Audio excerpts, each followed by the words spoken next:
পুতনা রাক্ষসী বধ।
দেখেছো দেখেছো আমার গোপাল কেমন করে খিলখিল করে হাসছে।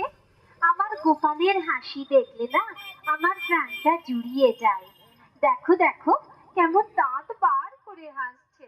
দেখেছি দেখেছি যশোদা, ছেলেকে নিয়ে সবসময় মেতে থাকলে তো আর আমার চলবে না। আমারও তো কত রকম কাজ রয়েছে, সেগুলো তো আমাকে করতে হবে নাকি? আমারও তো ইচ্ছে করে ছেলের সামনে সবসময় বসে থেকে ওকে আদর করি, চুমু খাই। আমারও তো কত রকম রাজকাজ রয়েছে, সেগুলো তো দেখতে হবে। ঠিক আছে, তুমি ছেলেকে আদর করে এসো, আর আমি আমার কাজে চললাম, কেমন? ঠিক আছে মহারাজ, আপনি যান, আমিও আসছি। আমারও অনেক কাজ পড়ে রয়েছে। এই দুষ্টু ছেলে, তুমি এখানে দোলনায় বসে মনের সুখে খেলা করো, আমি আমার কাজে যাচ্ছি। কেমন? কোনো দুষ্টুমি করো না কিন্তু।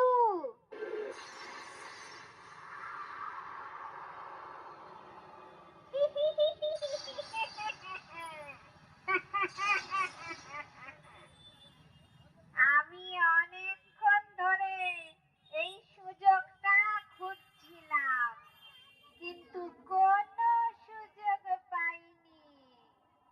এইবার এইবার সেই সুযোগটা যখন পেয়েছি, আর দেরি করা ঠিক হবে না।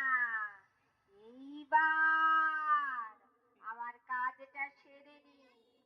এই বাচ্চাটাকে মারতে পারলে আমি কংসের কাছ থেকে অনেক পুরস্কার পাবো। ও হে বাছা কৃষ্ণ, তুই নাকি কংসের মৃত্যুর কারণ, তাই তো কংসের আদেশে আমি তোকে মারতে এসেছি। বুঝলি বাছা কৃষ্ণ, আমার এই বুকে বিষাক্ত বিষ মাখিয়ে এনেছি। এই বুকের দুধ খাইয়ে তোকে আমি